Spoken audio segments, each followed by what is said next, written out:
À chaque fois que je m'assieds dans mon siège préféré à côté du hublot, une pensée récurrente et effrayante me vient à l'esprit. Et s'il n'avait plus de bretzel? Ou que se passerait-il si le hublot à côté duquel je suis assis se cassait? Parce que même si cela est rare, c'est déjà arrivé auparavant. Alors est-ce que je serais immédiatement aspiré vers l'extérieur de l'avion? Et est-ce que je pourrais être arrêté pour tentative de fuite? C'est exactement ce qui a failli arriver au pilote du vol 5390 de British Airways en 1990.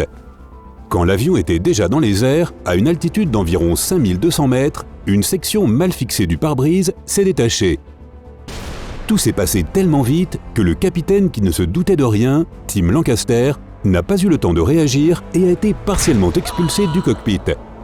C'est un miracle que ses collègues aient réussi à attraper ses jambes et ils ne les ont pas lâchées jusqu'à ce que le copilote réalise un atterrissage d'urgence à Southampton, en Angleterre. Le capitaine a réussi à se sortir de ce supplice relativement indemne. Il a été transporté à l'hôpital avec un bras cassé et des engelures. Un accident similaire s'est déroulé pendant le vol 3U8633 de Sichuan Airlines en 2018. L'avion était en plein vol et les agents de bord servaient le petit déjeuner quand l'avion a commencé à secouer de manière incontrôlable. Les masques à oxygène sont tombés et l'avion a expérimenté plusieurs secondes de chute libre avant que tout ne revienne à la normale.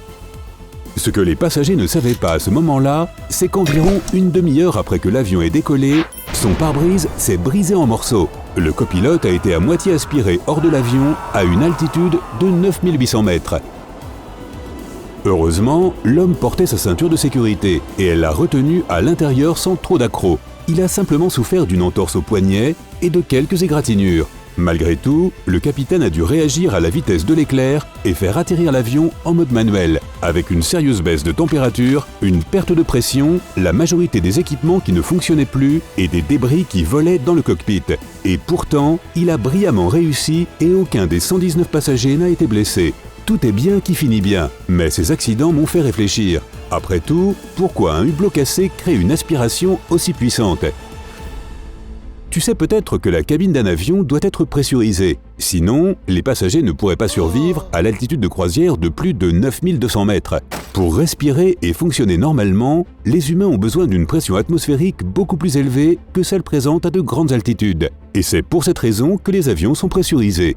Mais imagine que quelqu'un ait fait un trou dans ce réservoir sous pression. L'air à l'intérieur de l'avion s'échapperait immédiatement à cause de la différence de pression entre l'intérieur et l'extérieur. Cela veut dire que l'air continuera de s'engouffrer à l'extérieur de l'avion jusqu'à ce que la pression soit égale. Un vent incroyablement fort serait dégagé et il serait théoriquement assez puissant pour pousser une personne par le hublot. Mais une chose est certaine, une personne adulte serait trop grande pour passer dans le hublot d'un avion, même si la force de la pression était suffisamment forte. De plus, si la personne assise à côté du hublot a sa ceinture de sécurité attachée, cela serait suffisant pour la maintenir en place en toute sécurité. Tu te rappelles du copilote de Sichuan Airlines? Mais les problèmes ne s'arrêtent pas là. Peu de temps après, la température et la pression à l'intérieur de la cabine chuteraient radicalement. Tout ce qui ne serait pas boulonné et qui pèserait moins de quelques kilos, par exemple des journaux, des magazines, des smartphones ou des snacks, voltigerait et serait expulsé par le hublot cassé. Les passagers auraient des difficultés à respirer et l'intérieur de la cabine serait immédiatement embué. La visibilité serait vraiment mauvaise. De plus, l'avion serait empli de bruits assourdissants, à commencer par le rugissement du vent. Les gens commenceraient à paniquer et à se plaindre de douleurs dans les oreilles. Les masques à oxygène tomberaient pour leur permettre de respirer normalement. Mais contrairement à une idée reçue, les avions n'ont pas une réserve infinie d'oxygène. En fait, estime-toi heureux si, en cas d'urgence, l'oxygène dans ton masque dure pendant 15 minutes. C'est pour cela que le pilote devra faire descendre l'avion afin d'atteindre une altitude à laquelle les passagers peuvent respirer normalement. Et étant donné que cela doit être fait en urgence, l'avion descendra abruptement, ce qui accroîtra encore la panique. Cependant, les plus gros dangers pour les passagers seraient les débris volants et le risque de barotraumatisme, une blessure causée par une pression de l'air élevée. Au final, les conséquences d'un hublot cassé dépendraient de différents facteurs. Par exemple, l'altitude de l'avion quand le hublot s'est cassé, ou encore la différence de pression à l'intérieur et à l'extérieur de l'avion. Mais encore une fois, les accidents de ce genre ne sont pas seulement rares, ils sont complètement hors du commun. et tu serais surpris d'apprendre la résistance des hublots, d'autant plus dans les avions de ligne. Même si un hublot se fissure, les passagers ne seront pas en danger. Découvre-le par toi-même. Une fenêtre d'un avion est composée de 2 plaques de plexiglas qui sont séparées par un espace d'air et d'un scratch pane qui est la vitre interne qui te fait face. Oui, toi qui es assis à côté du hublot. Comme je l'ai dit précédemment, pendant un vol, la pression à l'intérieur de l'avion est beaucoup plus élevée qu'à l'extérieur. C'est pourquoi l'objectif du panel extérieur est de supporter toute la pression de la cabine. Le panel du milieu est presque redondant, puisqu'il a été créé pour sauver la mise au cas où le panel extérieur est endommagé. Dans un cas aussi extrême, le deuxième panel supportera alors la pression de la cabine.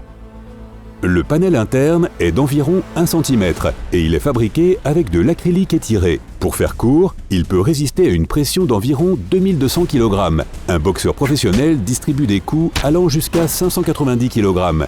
Si même un grand gaillard comme ça ne peut pas endommager le hublot d'un avion, Monsieur Tout-le-Monde ne le pourra pas non plus. La fenêtre gagnera toujours. D'ailleurs, les 2 panels du hublot sont rigoureusement testés pendant des contrôles spéciaux, au cours desquels leur efficacité est mise à l'épreuve.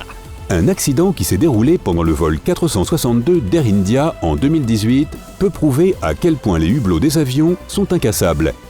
L'avion qui transportait 240 passagers a rencontré des turbulences exceptionnellement fortes juste après le décollage, à une altitude d'environ 4600 mètres. Les secousses ont duré pendant quelques minutes avant que tout n'empire. C'est à ce moment-là que les masques à oxygène sont tombés. Mais ce qui a le plus terrifié les passagers, c'est que le panel interne d'un hublot s'est détaché pendant les turbulences.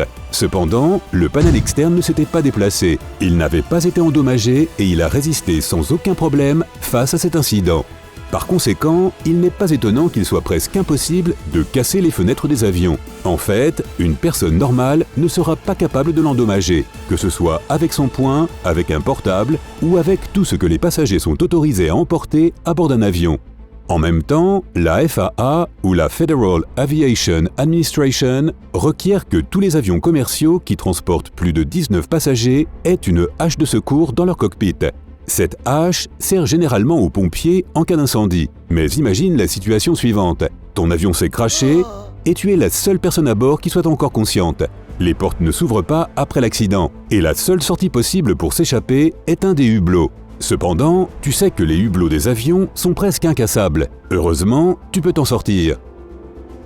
Tu prends la hache et tu commences à taper dans le coin de la fenêtre la plus proche.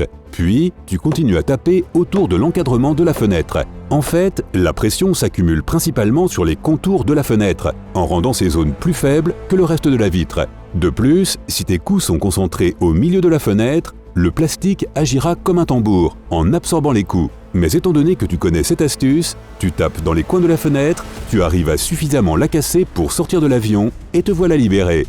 Et si tu oublies ce conseil, n'hésite pas à hacher. Si tu as appris quelque chose de nouveau aujourd'hui, alors appuie sur j'aime et partage cette vidéo avec tes amis. Et voici d'autres vidéos cool que tu vas adorer. Clique sur la vidéo de gauche ou celle de droite et rejoins-nous du côté sympa de la vie.